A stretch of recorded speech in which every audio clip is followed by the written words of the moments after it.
Welcome to the TUA, episode 114. Yeah, 114. Recorded for Friday, May 31st, 2019. I sit in a sweltering car. All the boys at his last week of school. 78 degrees outside, and I just spent the better part of a half hour cleaning this thing. You know, the ritual, or maybe it's just dumb white guys like me, where you go to the local store, you pick up a bunch of those Armor All wipes, some glass cleaner, and you're like, yeah, my car was kind of disgusting. I should probably wipe this fucker down. And it's not only just, to clean it, but to get that nice shine. And it makes me wonder, do the Armor All wipes actually clean? Or should I be doing that in a different fashion and then applying the Armor All wipes to shine? Because I don't know how I feel about taking, soap and water to the interior of my car.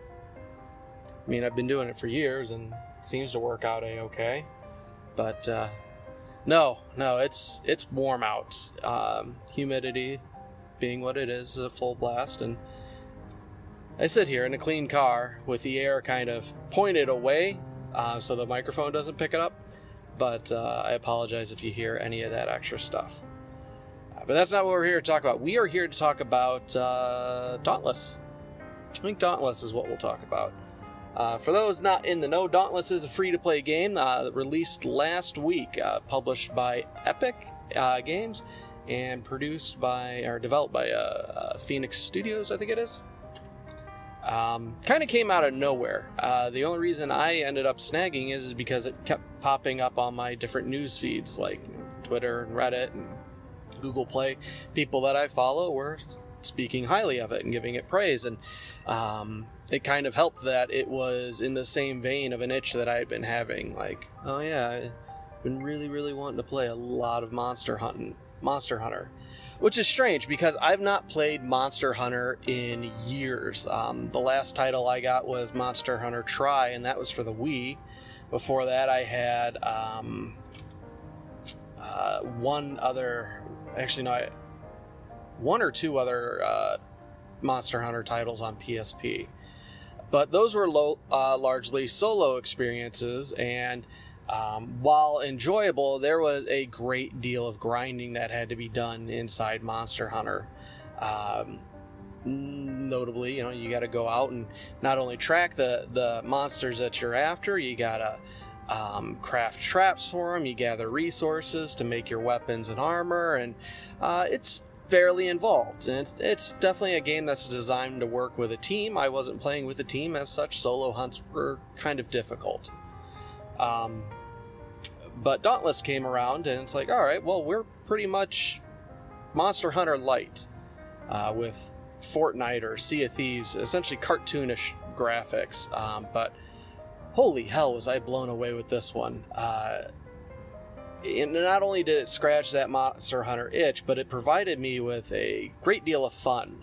It's not like I'm getting pure enjoyment out of this game, and it's not something I've gotten out of a game in a while. Like Sea of Thieves came close with this latest update for fishing, where yeah, it's a lot of fun. I've praised it, but Sea of Thieves is a very invested experience where you have to put a lot of time and effort into it.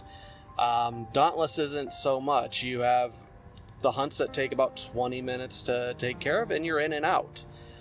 Sure, that you have the same formula as Monster Hunter, where you're going to go out, track down a monster. In this game, there's really no tracking. There's no paths of debris to follow, or even any other monsters or creatures that populate the floating islands of this world. It's just you and one big boss, and that one big boss takes some doing to put down.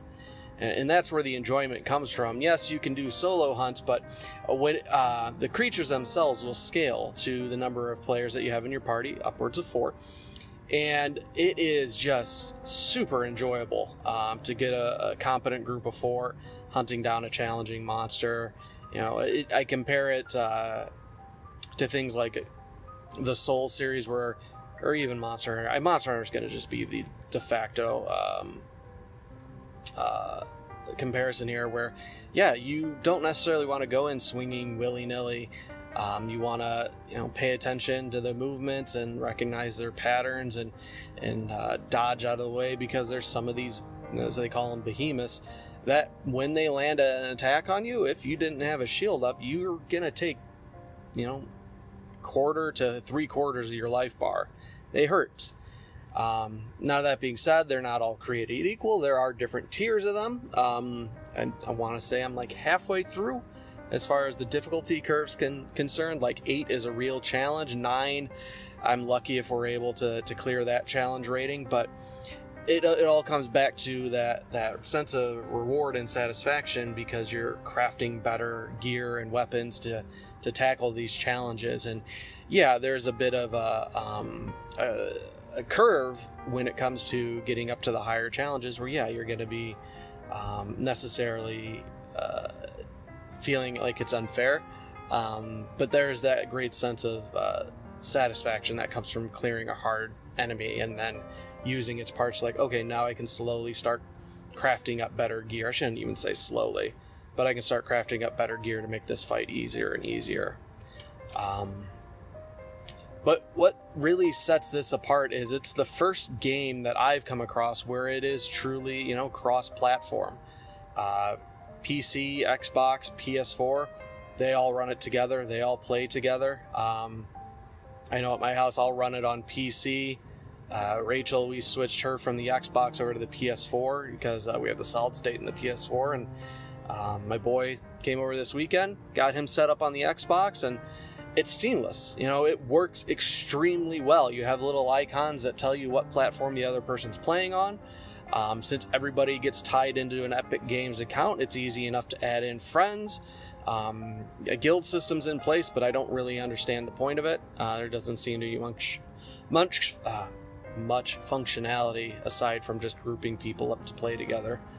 But it's wonderful. Like, I love the ability that it doesn't matter what platform you're playing on, it still runs relatively well. And now, of course, you compare a console against a PC. PC is going to have much better load times, but beyond that, I don't see much difference in terms of graphical quality.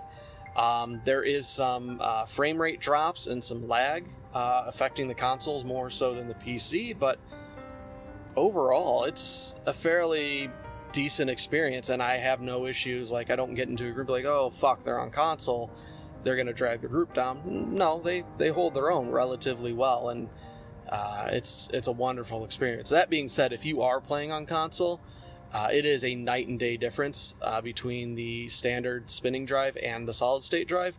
Like, load times all but disappear, where when Rachel's running on the PS4, she loads in just milliseconds behind me when I'm on PC, so it works well. The only gripes that I really have with it thus far is that it is a new game. They have been working round the clock. Like, it came out the Tuesday before Memorial Day weekend, and their team was working through the holiday weekend on their servers, and it used to be a thing where your queue time would be 60,000 and it would take you a half hour or more to get into the game, and now queue times are non-existent. The worst I've seen it in the past couple days is 2,000, and that's a 30-second wait and you're in. That being said, there have been a lot of stability issues where when you're in the middle of a fight, all of a sudden you'll see the monster and the other party members just kind of wander off, and then you know that a server crash is imminent. And unfortunately, when a hunt like that fails, you lose pretty much everything. None of the picked up items, or you don't get credit for the hunt. It's done. It's over with, which sucks, and it's become more frequent than it had been at launch, but they did just release a patch today, which I'm hoping addresses some of those issues, because it has become more prevalent where a quarter to 50% of your fights could end in a server crash. On top of that, there are issues where, again, because the monsters themselves will scale to the number of people in your party. So, like, you have 2 people in your party scales to 2. Like, 1 to 2 players scales to 2, 3 to 4 scales to 4. So say you're at the prep screen where you're changing your loadout and you're getting ready to go into a fight, and your 4th person drops out right beforehand, the fight's still a scale towards 4, and it's rough. It's definitely not a good time unless you're adequately prepared. So say your gear score is right at the challenge rating, like say you're 300 for 300, you're still going to have a rough time just because of that scaling. Once you get over it, then yeah, you don't have much of an issue taking on monsters with a lower challenge rating. Like my average gear score is about like 310, and the beginning quests for like the lesser Nashers and whatnot, they want you at about 100. And yeah, I was just standing there, face tanking everything, and it was doing very little damage. Whereas I go back up to something around, my level, and yeah, I'll lose half my health in one hit if I'm not paying attention. So it's nice to have kind of like a power leveling system in place where you can easily get lower level players caught up. Like, okay, let's take you on some harder level hunts, or hunts that are, a couple degrees higher than what you should be doing, and we'll get your gear score up real fast. But at the same time, progression doesn't feel awful. It mostly comes down to playing smart later in the game and being patient. And that being said, there are a variety of different weapons that will help you in this. Monster Hunter had this problem where there was just an endless array of weapons available to you, and it was pretty arduous to take that on and find something that fit for you, whereas Dauntless only has, I think, 6 different categories, and they all play wonderfully. I can't think of a real complaint with any weapon. They're all diverse, they all handle differently, but they all feel kind of on an even keel, where weapons like the axe and the hammer, while slower, they do significantly more damage, and it comes down to timing and positioning and dodging and planning out your encounters, whereas things like the scythes or the two-handed sword are much faster and do less damage, but you're able to keep pressure on the enemy in a way that you can't with the heavier weapon. And then there's even things like pistols, where while yes, they are ranged weapons, you're more incentivized to play at closer range because you'll deal more damage that way. So it keeps people engaged, and it's not like you don't have the traditional holy trinity of roles where you would expect somebody with the hammer or the axe to be your tanks, and like the pistols, they're the closest that you have to a buffing class. It doesn't work like that. Everybody's kind of on their own, and you can mix and match. There's nobody saying, oh, well, we need a hammer user. Just let's play whatever you want, and you can overcome, which is nice. The game is very microtransaction heavy because it is free to play, but they're definitely pushing like season bundles, much like Fortnite or Smite. There are cosmetics to buy, there are dye packs to get, so things like coloring your armor and whatnot, yes, if you want anything beyond a very meager selection of colors, you'll have to buy dyes, which require real world money.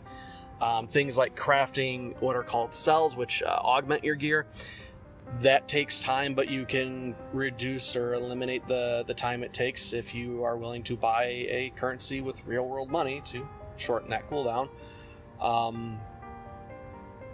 And then just overall things like emotes and character flare options, it all comes back to the store, which at this point I've dumped $25 into the game already. I'm very happy with how it's panned out, because I bought the season pass, which gives you additional materials based on your hunts. I'm like, all right, well, I'm doing these hunts anyways. They have a beginner's kit, which you can essentially, they have the season pass on sale for what they call platinum. So it's 1,000 platinum, which is normally $10, but you can get the beginner's kit for $5, which gives you some other goodies plus the 1,000 platinum. So you're able to save $5 and still get the season kit. And then today they released a Warhammer that I really, really wanted, because overall design is fantastic. It's very tribal, it's very primitive looking, despite being a semi-futuristic game, and it's all themed around the monsters themselves that you're fighting. But the hammers, I don't like the design of any of them, which is unfortunate because the hammers become my favorite weapon. But today they released a steel hammer. I'm like, you know what? I'll throw down a few bucks and get that. And so I did. But it's things like this where, you know, I feel the game is, I've put a lot of time into it already. Yeah, they've earned my money. Now, if it starts creeping into the territory where, yeah, it's a pay to win, then I have a problem with it. But as it stands right now, you know, there's a decent selection of armors and weapons that you can use, you know, mainly for performance, but also for appearance without having to spend any money. So it's not too much of an issue. I do have a problem with their transmog system, though. I'm glad that they have a transmog system in place. However, if you're trying to use anything in-game as a transmog piece, like say, oh, I like how this rock behemoth set looks, I want to apply it to this other set, you have to buy these transmog orbs, and it's a 1-for-1. It's not like something you can continuously redo. Unless you buy a cosmetic piece. Like cosmetic pieces like the ninja garb they have for this season, that you can transmog without any additional cost, which is nice, but honestly, I don't think transmog should cost anything. It's silly.